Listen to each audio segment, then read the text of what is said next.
శ్రీమాత్రే నమః. శ్రీ గురుభ్యో నమః. స్పై టీవీ ప్రేక్షకులందరికీ కూడా నమస్కారం. సింహరాశి వారికి సంబంధించి వీరి రాశిలోనే కేతుగ్రహ సంచారం చేస్తున్న కారణం చేత కొంతవరకు కేతువు పాపగ్రహము సింహరాశిలో సంచారం చేసి స్వక్షేత్రంలో సంచారం చేసినప్పుడు విశేషమైనటువంటి కొన్ని ఇబ్బందులు పడతారు.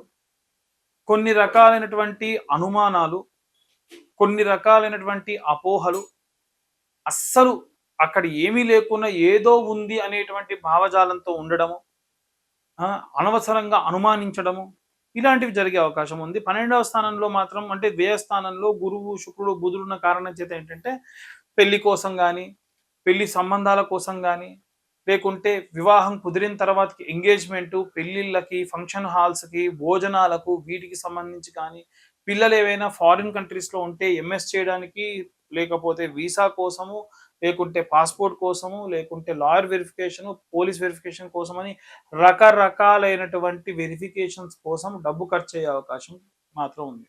ఎందుకంటే గురువు కానీ, శుక్రుడు కానీ ఈ పరమైనటువంటి ఖర్చు ఎక్కువగా అయ్యేటువంటి అవకాశం గోచరిస్తుంది. ఏకాదశ స్థానంలో సూర్యగ్రహ సంచారం వలన సూర్యుడు 11వ ఇంట మంచి లాభాన్ని ఇస్తాడు. వీళ్ళ మాట చెల్లుతుంది.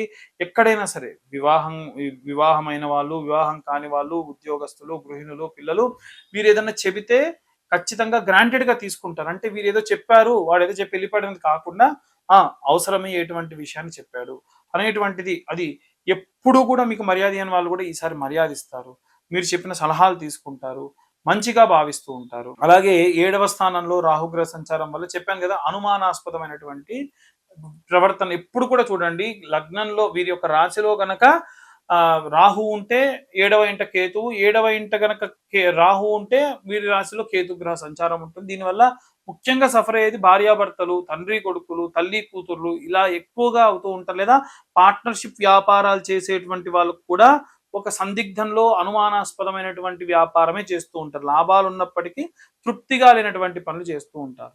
అష్టమంలో ఉన్నటువంటి శని, అష్టమ శని ఉంటేనే ఇవన్నీ కూడా. అష్టమ శని వచ్చింది అని అంటే రాహువు కేతువుకి గ్రాంటెడ్ ఛాన్స్ అనమాట. అలాంటి ఛాన్స్ ఇచ్చిన వాళ్ళు అవుతాం కాబట్టి ఏదో రకంగా ప్రతి ఒక్కళ్ళ దగ్గర కూడా మీ గురించి మాట్లాడేటువంటి విషయాలు ఉంటాయి. ఇలాంటివన్నీ కూడా జరుగుతూ ఉంటాయి. సో వీటన్నిటి నుండి బయటపడడము, వివాహం కానటువంటి సంతానము, ఆరోగ్య సమస్యలు ఉన్నటువంటి వారు ఎవరైనా సరే పాశుపత హోమాలు అనేటువంటివి ఉంటాయి. ఈ హోమాలలో పాల్గొని విశేషమైనటువంటి సత్ఫలితాన్ని పొందవచ్చు. దానికి కింద ఉన్న నెంబర్కు కాంటాక్ట్ చేయండి. ఇవి కాకుండా అసలు ఈ యొక్క విపరీతమైనటువంటి ప్రతికూల పరిస్థితుల నుండి బయటపడాలంటే ఏ రెమెడీస్ తీసుకోవాలి, ఏ మంత్రం చదవాలనేటువంటి విషయాన్ని ఇప్పుడు మనం తెలుసుకోవాలి. ఇప్పటి వరకు మనం ఈ రాశి వాళ్ళకి సంబంధించి ఎలా ఉండబోతుంది, గ్రహ సంచారాల గురించి మాట్లాడుకున్నాం. వాటి యొక్క ప్రతికూల పరిస్థితులు, అనుకూల పరిస్థితుల గురించి కూడా తెలుసుకున్నాం. ఇప్పుడు మనకి ఈ యొక్క రాశి వారికి ఏ మంత్రం చదవాలి, ఏ రెమెడీస్ తీసుకోవాలి అనేటువంటి విషయాన్ని ఇప్పుడు తెలుసుకుందాం. ముఖ్యంగా విద్యార్థి దశలో ఉన్నటువంటి వాళ్ళు ఎవరైతే ఉంటారో విశేషంగా ఆంజనేయ స్వామికి ఆరాధన చేయండి. విద్యార్థులు, గృహిణులు, ఉద్యోగస్తులు వీళ్ళందరూ కూడా. అందులో ముఖ్యంగా ఏంటంటే వీలైతే శనివారం లేదా మంగళవారం నాడు ఈ నెల మొత్తంలో 1000 సార్లు పూర్తవ్వాలి. చేసినప్పుడల్లా కనీసం మనం ఒక 100 సార్లు ఇప్పుడు నేను చెప్పేది చేయాలి. ఏమిటి అని అంటే, ఒక పేపర్ మీద శ్రీరామ అని రాసి ఆ పేపర్లోనే కింద మీ యొక్క కోరికను కోరుకొని, అంటే కోరికను కూడా రాసి సూది దారంతో లేకపోతే మామూలుగా పూలల్లినట్టుగా ఒక 100 సార్లు రాసినటువంటి పేపర్లని అల్లి ఒక దండలా చేసి ఆంజనేయ స్వామి మెడలో వేయండి. దాని వలన విశేషమైనటువంటి విద్య, ఉద్యోగ, గృహ సంబంధించినటువంటి అనుకూల పరిస్థితులు ఉంటాయి. ఎందుకంటే ఆంజనేయ స్వామి వారికి రామనామం పలికి ఆయన మెడలో మీరు వేసేటువంటి కోరిక ఈజీగా తీరుతుంది. అట్లని 100 కోరికలు రాయకండి. వీలైనంత వరకు ఆ 100 కూడా ఒకే రకమైన కోరిక రాయండి. కుటుంబంలో నలుగురు ఉంటే నలుగురు వారి వారి కోరికల్ని ఆ శ్రీరామ అనే దాని కింద ఎవరి కోరిక వారు రాయొచ్చు. ఇలా రాసి ఈ 108 పేపర్లని కూడా ఒక పూలు ఏదైతే అల్లుతారో అలా అల్లండి. వ్యాపారస్తులు ఎవరైతే ఉంటారో మీ వ్యాపార స్థలంలో అమావాస్యకి కూడా పసుపు కొమ్ములతోని దండల అల్లినటువంటి ఆ యొక్క దండని అమ్మవారి మెడలో వేయండి.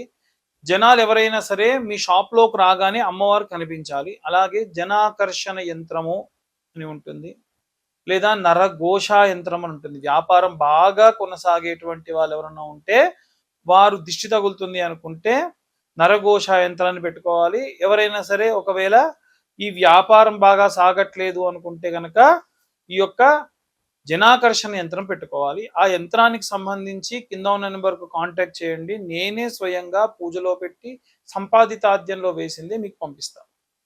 ఇక రాజకీయ నాయకులు ఎవరన్నా ఉంటే గనక ప్రతి నెల రాజశ్యామల అమ్మవారికి సంబంధించినటువంటి యాగం చేసేటువంటి క్రమంలో ఉంది. ఆ యొక్క యాగంలో పాల్గొనాలి అనుకుంటే కింద ఉన్న నెంబర్కు కాంటాక్ట్ చేయొచ్చు. రాజశ్యామల అమ్మవారికి అభిషేకము, అమ్మవారికి చీర వస్త్రాలు ధరింపచేసి అక్కడ అమ్మవారి దగ్గర ఆచ్ఛాదన చేసినటువంటి ఆ యొక్క ఆ చీరని అలాగే ఆ యొక్క వస్త్రములను మీరు స్వీకరించి హోమంలో పాల్గొనడం వల్ల విశేషమైనటువంటి సత్ఫలితాలు పొందవచ్చు. ఇక ఈ యొక్క రాజశ్యామల యాగంలో పాల్గొనేటువంటి వారికి ఎలాంటి లాభాలు ఉంటాయంటే ప్రమోషన్ రాని వారికి ప్రమోషన్స్ వస్తాయి.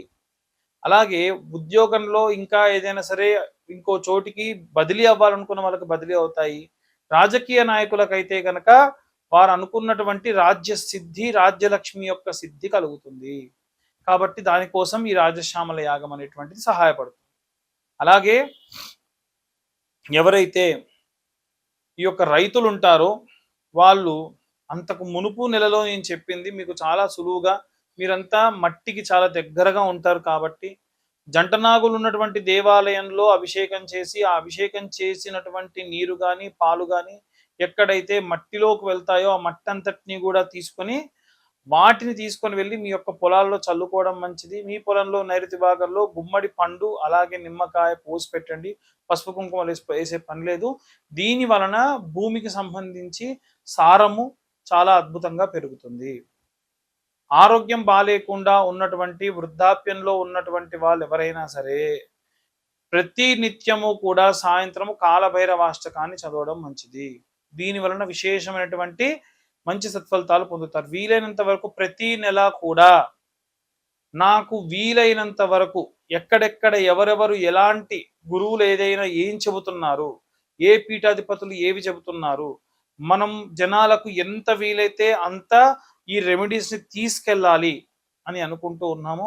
అవన్నీ కూడా మీకు చెప్పడం జరుగుతూ ఉంది. కాబట్టే వీలైనంత వరకు నా ప్రయత్నం నేను చేస్తూ ఉన్నా. మనం దైవిక ప్రయత్నం, మానవ ప్రయత్నం చేయాలి. తర్వాతకి భగవంతుడా అనాలి. షడ్యమం మానవ ప్రయత్నం, సప్తమం దేవచింతనం. అలాగే జాతకం కోసం చూసేటువంటి వాళ్ళు ఎవరైతే ఉంటారో 120, 150 పేజీల జాతకాన్ని పూర్తిగా డీటెయిల్డ్గా ఒక పీడిఎఫ్ రూపంలో మీకు ఇస్తాను. మీతో డీటెయిల్గా మాట్లాడతాను.